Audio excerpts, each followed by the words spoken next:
नमस्ते दोस्तों।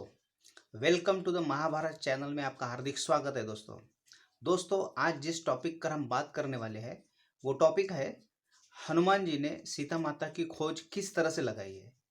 दोस्तों, आपको पता ही है कि हनुमान जी जो है वो अतुलित बलधामा कहलाते हैं। हनुमान जी के काफ़ी नाम भी है। मारुति नंदन कहते हैं, कोई अंजनी सुत कहते हैं, कोई हनुमान जी कहते हैं, कोई बजरंग बली कहते हैं। काफ़ी नामों से हनुमान जी को आप याद कर सकते हो। और वही हनुमान जी थे जिन्होंने राम जी की नैया पार लगाई। तो दोस्तों, उसमें से एक सुंदर कांड है जो सीता माता की खोज के लिए जब हनुमान जी जाते हैं। लेकिन हनुमान जी जब जाते हैं उसके पहले क्या होता है वह भी मैं आपको बताता हूँ। दोस्तों, आपको पता ही होगा कि जब हनुमान जी जो थे, जब बाल्यावस्था में थे, उन्हें मारुति कहते थे। बाल्य अवस्था में उनका नाम मारुति था। मारुति मारुति कह के उनको बुलाते थे। जब वो बाल्यावस्था में होते थे उस वक़्त वो बड़े ही नटखट और शरारती हुआ करते थे।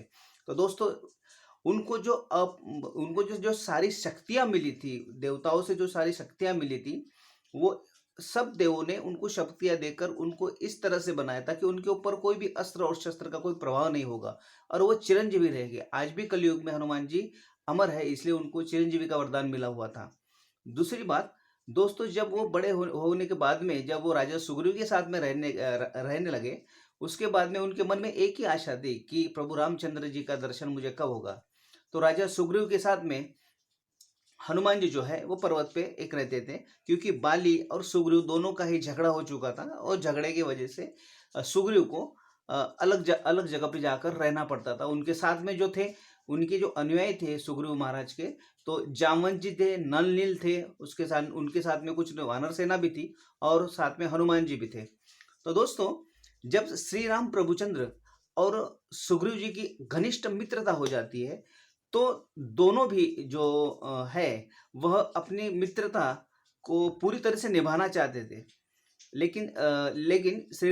लेकिन सुग्रीव जी के मन में एक बड़ा ही प्रश्न बार बार गूंज रहा था कि बाली इतना शक्तिशाली है कि वह सामने वाले प्रतिद्वंदी की आधी शक्ति छीन लिया करते हैं। ऐसा बाली को वरदान था और इतना बलशाली था कि यदि किसी भैंसे को वो एक उंगली से फेंक दे बाली, तो वो 100 योजन दूर जाकर गिरता था। इतना बलशाली बाली था। तो दोस्तों, सुग्रीव को इस बात से बड़े ही थोड़ी बहुत शंका चल रही थी, क्या श्री राम प्रभु जी सुग्रीव बाली का वध करने में सक्षम हो गए। तो सुग्रीव महाराज उनको कहते हैं कि प्रभु, थोड़ी संदेह हो रही है कि बाली बहुत ही शक्तिशाली है। वह ये एक बाण जब चलाता है तो वो एक बाण से ताड़ के 2 वृक्ष को गिरा देता था। वो दोनों ताड़ के वृक्ष जो होते हैं ना, वो ताड़ के वृक्ष जो है वो दोनों ही ताड़ों के वृक्ष को गिरा देता था। इतना बलशाली और इतना शक्तिशाली है। तो राम जी बड़े ही प्यार से मुस्कुराते हैं और बोलते हैं, कोई बात नहीं, आपकी शंका का निवारण के लिए हम यह भी उपाय आपके लिए कर देंगे सुग्रीव जी। तो सुग्रीव, जामवंत, हनुमान जी सब लोग एक वन में गए और वही ताड़ का जो झाड़ रहता है, वो ताड़ के झाड़ के ऊपर बाण चलाकर सुग्रीव जी को ये विश्वास दिलाना चाहते थे कि मैं अपनी मित्रता पूरी तरह से निभाऊंगा और आपको किष्किंधा का राजा जरूर बनाऊंगा। तो ये उन्होंने वचन सुग्रीव जी को दिया था। लेकिन सुग्रीव जी को थोड़ा बहुत शंका थी, डाउट थी। इसके वजह से उन्होंने प्रभु रामचंद्र जी को एक कहा कि प्रभु, आप जिस बाण से आप बाली को मारने वाले हैं, आप उस बाण का एक बार प्रयोग करके जरूर देखिए। तो एक लाइन में 7 ताड़ के वृक्ष थे। एक लाइन में 7 ताड़ के वृक्ष थे और श्री राम प्रभु ने एक अस्त्र को प्रकट किया और उस अस्त्र से श्री राम जी ने जब एक बाण छोड़े तो सातों के सातों वृक्ष धराशायी हो गए। ये इतनी इतनी राम जी की शक्ति देखकर सुग्रीव जी उनके पैर पर गिर गए और क्षमा याचना करने लगे हैं कि प्रभु, मुझे आपको आपको पहचानने में मेरी बड़ी ही भूल हो चुकी है। आखिर मैं जो वानर जो ठहरा, कम बुद्धि का वानर जो ठहरा है, आप तो सकल ज्ञानी है, आप समझ सकते हैं प्रभु, मुझे क्षमा कर दीजिए कि मैंने आपकी परीक्षा ली। तो राम प्रभु बड़े ही मुस्कुराते हुए उन्हें क्षमा कर देते हैं और कहते हैं कि राजा सुग्रीव, मैं आपको राजा बनाकर ही किष्किंधा का बाद में अयोध्या वापस जाऊंगा। तथापि फिर सुग्रीव उनसे पूछ रहे थे कि भाई आप इतने दिनों से जंगलों से भ्रमण करते हुए आए हो, उसके पीछे का क्या कारण है? तब राम जी अपनी व्यथा सुग्रीव जी को सुनाते हैं और सुनाते वक़्त बड़े ही भावुक होकर बताते हैं कि अ, हमें 14 वर्ष का वनवास था, हम 14 वर्ष हमको वनवास में रहना था। उसके बाद में रावण जो है, रावण जो राक्षस है, वो रावण राक्षस ने माता सीता का हरण करके किस दिशा की ओर लेके गए ये पता नहीं है।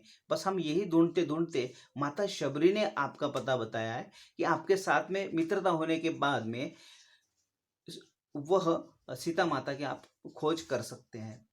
तो सुग्रीव जी को भी श्री राम प्रभुचंद्र की जरूरत थी और राम जी को भी सुग्रीव जी की मदद की जरूरत थी। तो सुग्रीव महाराज ने तुरंत एक आदेश पारित कर दिया कि जितने भी वानर दल है, चारों दिशाओं से वानर दल को बुलवाया जाए। माता सीता की खोज करना है, चारों दिशाओं से उनको बुलाया जाए। तो चारों दिशों से सब वानर इकट्ठा हो गए सुग्रीव जी के जहाँ पर रहते थे वहाँ पर, जिनमें हनुमान जी के पिताजी भी थे जिनका नाम केसरी नंदन है, वह भी आए थे। काफी सारे वानर बलशाली एक साथ में आए थे। तो सब वानरों की एक एक तोलिया बनाकर अलग अलग दिशाओं में भेज दिया गया और माता सीता की खोज करने के लिए सब वानर चले गए। और हनुमान जी, जामवन जी, उसके बाद में अंगद और नल और नील और बाकी एक टुकड़ी जो है, वह टुकड़ी घूमते घूमते वह एक तपस्विनी माता के जो एक विश्वकर्मा जी ने बनाए हुए जो महल था, वहां पर जाते बराबर उनको काफी भूख भी लगती है, प्यास भी लगती है, लेकिन क्या करे, बिना परमिशन की तो भूख प्यास नहीं बुझाई जा सकती है। तब वहां की माता प्रकट होकर कहती है कि आप लोग राम जी के अनुयायी हो, हनुमान हनुमान भक्त हो, जामवन जी है, नल नील है, भूखे हैं, प्यासे हैं। तो माता उनको भोजन वगैरह कराती है। उसके बाद में माता उनको हनुमान जी जो है, हनुमान जी माता को पूछते हैं कि हे माता, राम जी की सेवा में मैं माता सीता की खोज करने निकला हूँ, लेकिन ये पता नहीं है कि वो रावण किस दिशा में माता को लेकर गया है। इस तरह से माता ये कहती है कि कोई बात नहीं, आप अपनी सब आंखें बंद कर लीजिए, मैं आपको उस स्थान पर लेकर जाती हूँ जहाँ से रावण का पता, रावण की दिशा आपको मालूम पड़ेगी। सब वानरों ने अपनी आंखें बंद कर ली और माता ने उनको सीधा एक समंदर के पास में ले जाके सबको खड़ा कर दिया और माता ने कहा कि बस मैं यहीं तक आपका साथ दे सकती हूँ, अब मुझे मेरे धाम वापस जाना है।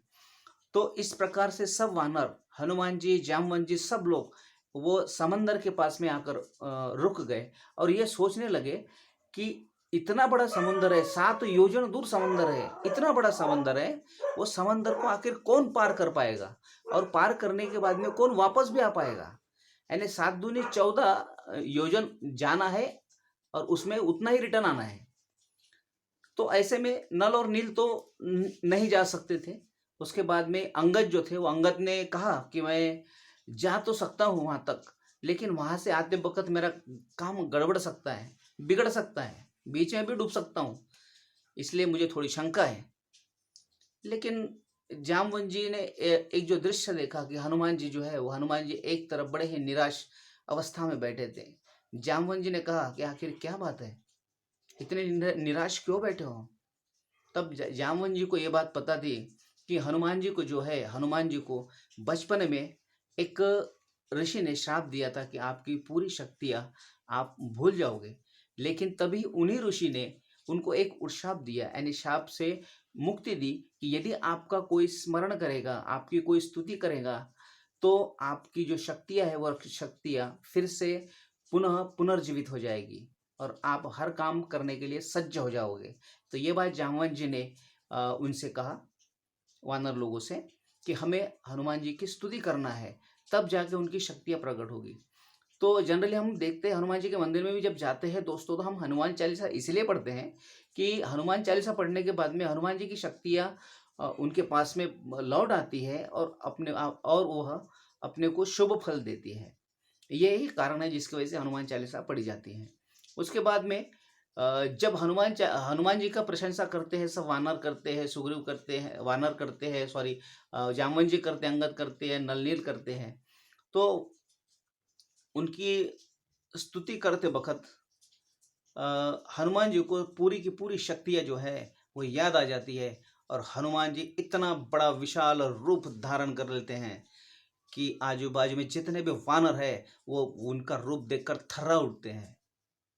दोस्तों, ये जो वीडियो है ये वीडियो अ, आज यहीं पर ही क्लोज़ करते हैं। दोस्तों, यदि आप हमारे चैनल पे नए हैं तो प्लीज़ सब्सक्राइब कीजिए, लाइक कीजिए, फॉलो कीजिए, अपने दोस्तों, रिश्तेदारों को ये वीडियो शेयर कीजिए। हमारा चैनल है द महाभारत सुविचार। आपको इस चैनल में आपको अच्छी ही बातें बताई जाएगी, जो आप परिवार के साथ में बैठ के आप देख सकते हो। आप परिवार के साथ में बैठ के उनको अच्छी जो बातें हैं, वो बातें बता सकते हैं। हमारी यही कोशिश होती है कि आपको अच्छे से अच्छा कंटेंट्स आपको मिले। हमारे चैनल के ऊपर कोई भी ऐसा कंटेंट नहीं है जो गूगल से या फिर यूट्यूब से या फिर कहीं से भी लाकर आपके सामने प्रेज़ेंट किया जाए। ये जो है, ये प्योरली जो है ये मैंने जो स्टडी किया है उसी बेसिक के ऊपर मैं ये आपको वीडियो शेयर कर रहा हूँ। Thank you for this watching this video. दोस्तों, प्लीज़ लाइक एंड सब्सक्राइब कीजिए। Thank you so much. जय सिया राम।